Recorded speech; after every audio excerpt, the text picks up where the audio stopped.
Hello everybody, welcome to the Industry Leader Live session. Delighted to have with us this afternoon Evelyn Haran, who is the Chief Operating Officer for PREM Group UK and Premier Suites Brand Standards Manager for Europe.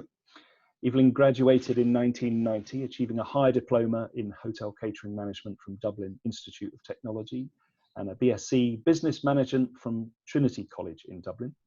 Evelyn joined PREM Group in 1998 and in 2001 took responsibility for the setup and management of the UK division, opened and established Premier Suites brand and operation throughout the UK.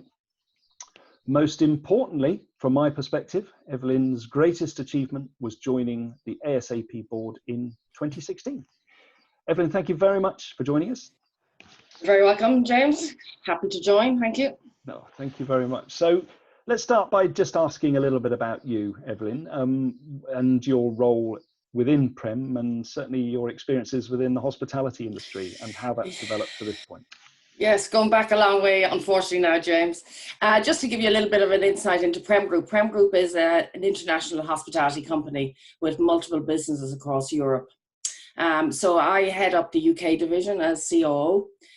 We have 10 service department properties in the UK, which comes under our own brand, which is Premier Suites.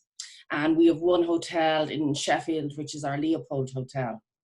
As you mentioned, I'm also Premier Suites Brand Standards Manager across Europe. So along with the 10 Premier Suites in the UK, we have 3 in Dublin, 1 in Rotterdam, 1 in Antwerp, and very excited to announce that we're just imminently going to open our newest property, which is going to be our new flagship property in Amsterdam, which will comprise of 115 units. So that's going to be our largest property to date. It's in a great location in one of the business districts in in Amsterdam South, which is literally 5 minutes from Schiphol on the train and 15 minutes from city centre on the tram. So very exciting times. And we have a big plan for a strategy for growth. We want to grow and hopefully getting through this difficult period, we will be in a position to grow further. So just as you mentioned, I graduated with a hotel and business degree. I suppose I spent my formative years working through the hotels, learning the departments, working long hours. And I think that has really helped in terms of, the experience you gain and when you go into new industries and new products.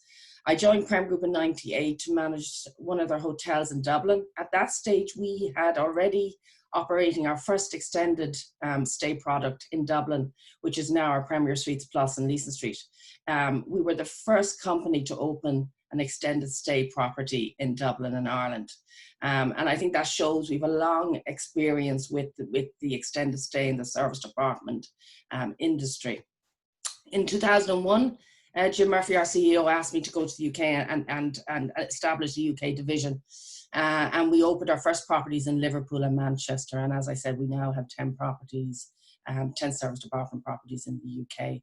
I think if you look at the profile of the majority of our team across the divisions, we all have a strong hotel and hospitality background. And I think that has helped us kind of shape the Premier Suites brand. We've used the hotel experience in terms of systems, distribution, delivery, operating standards to really formulate that brand and develop it. So you're busy. Yes, busy, yeah. I like to be busy, James. and we're going to make you a bit busier, Evelyn, aren't we? Because yes. I'm absolutely delighted to announce here for the first time that you are going to be taking the role of chair for the ISAAP in September. And in fact, you'll be making history as the first woman chair in ISAAP's history. No pressure then. No, none at all. Can't think of a better person. So tell us why you felt you wanted to throw your hat in, Evelyn, and what do you think we need to do as an association to get through the next few months and out of this pandemic? What are your thoughts about that? Well, I suppose I've been involved with ISAAP on both the advisory board and the Treasury Committee over the last 4 years. And I have to say, James, I've really enjoyed my time working with the association. It's been a great experience for me and a great development for me, and in understanding what the whole association and sector are experiencing. I really feel the work of the association is very important for its members, and the industry that we're in. And I wanted to support and help where I can.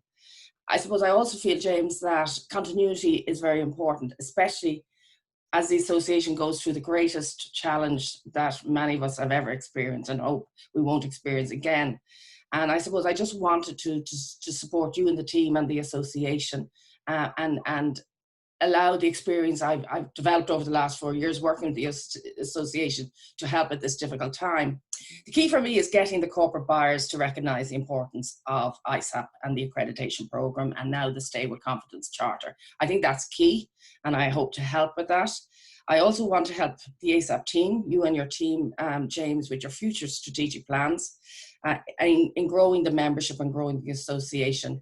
And I also hope that my own personal career experience can help with members, anyone needs any advice, etc. So I'm happy to take the challenge. I hope I can help, and I'm looking forward to working with you a little bit longer.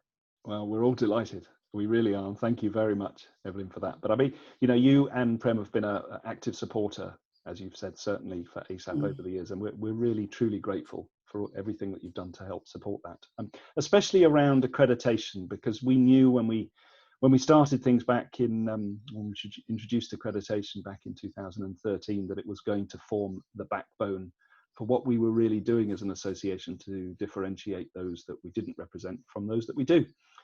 How important do you truly believe that accreditation is for the service department industry, and certainly getting it out of this pandemic and getting the corporates to understand, you know, what our members do? Gosh, it's so important, James. As you know, I'm a huge advocate of the accreditation scheme through ISAAP. You know, we've been going through the scheme for many years, and last year we actually went through the building accreditation, where we put all our buildings through the accreditation process. And I suppose sometimes I can't understand why some people, you know, maybe slightly resistant to it or are concerned about it, because we find that the accreditation scheme not only helps us be assured that we're running very high standards and very safe properties, but it also gives us feedback from the outside. You know, when the assessors come and meet our general managers and go through the properties, they'll give us pointers. This is what you should be looking at in terms of capex for next year, etc. So that's really valuable advice for us. So yes, a big advocate. I think personally feel this is the time for the service department industry to rise. We have a big advantage over all the other accommodation products now. And I've really seen this in our trading in the last 2 months of trading, and what customers who are staying with us are saying to us. Service apartments offer a much more secure environment, James. We've got self-contained units, limited ground floor space, the whole self-catering facilities that service apartments offer. And I do feel we need to capitalize on this now. Our customers, the corporate buyer, they want to be confident that there's high standards in place when choosing our properties. You know, they want to be happy that the cleanliness protocols are top standards, safety, security. That's what the customer is asking. And we've heard already through some of the webinars with ISAAP that the corporate buyer is looking for a hygiene badge or accreditation badge to say to them that the clients they're putting in our properties are going into a safe, secure environment. So I think this now more than ever, this is going to be so important. And we've been working hard with our friends at the CHPA to bring together the Global Alliance of Serviced Accommodation. And that is the vehicle that we believe is going to help, I suppose, unite our sector globally, because of different terminologies, different understanding, different USBs, all sorts of different things. But the Global Alliance, we believe, is the right vehicle in which these trade associations in different markets around the world can come together to collaborate, to share best practice, to, you know, we share the same members and the same clients. So what are your thoughts on that as an industry? How important do you think this global agenda is for us, for our members firstly, and then of course, most importantly, our customers? Yeah, I think it's very exciting, James. And I think, what do we as members want? We want to get value. We want to get our properties recognised. We want to get business in. That's what we're all here for. And I think, the CHPA and ISAAP have had a very good relationship over the last few years. Yourself and Marianne, I know, communicate regularly. You go to each other conferences. You present at each other conferences. So the collaboration is already there, and it makes sense that you bring like-minded trade bodies, similar goals, facing the same challenges together to give a global voice for the industry and global recognition. So that can only add value for the members in that they're a part of this global association. And we know some of our members are small, there's larger members, there's medium members. Everybody will benefit from this. I think in terms of the customers, again, or the consumer, it's a global voice. It'll help the consumer fully understand and recognize our sector. We all know the challenges in the recognition. You've got corporate housing, you've service departments, you've apart hotels. We all go through those challenges, but at least it bring everyone under this banner and make it a more recognized sector. And again, it's assisting in projecting the service department message to a wider audience. So again, that's a win-win for the members. The more customers we can get from across the globe, the better for all our businesses. And that is going to play a big part in our communications over the next sort of 12 to 18 months. And it's always good to talk about what you think the next period of time would be. So what would you predict in 24 months' time? What would you be advising the incoming chair of the ASAP in 2 years' time? What would you be saying to them? Oh gosh, that's such a tough question. Do we have a global ball or a glass ball to gaze into? I suppose it's going to be a very challenging time, but I think it's a very exciting time. And I think, there's huge opportunity here for the association. I think now more than ever, James, the members need the association to help them get through this.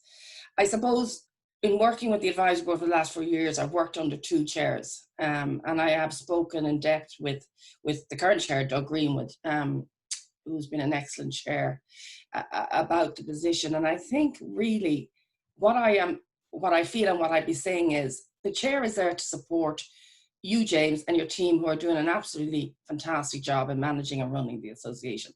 Like the dedication you show, I know you work above and beyond, and especially at these times, in trying to help the members.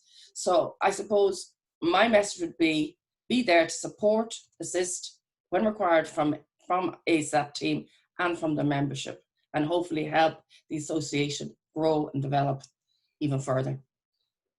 Wow. Well, thank you very much. Really looking forward to continuing to work with you, Evelyn, over the next few years. I'm really looking forward to too, James. So, and well done on the really excellent job you're doing. That's very generous. That's very generous of you to say. It's not about me. This is about you. So thank you very much, Evelyn. Really appreciate your time today, and we look forward to the next few years and coming out of this pandemic. Absolutely. Thanks very much, James. Take care. Have a good day.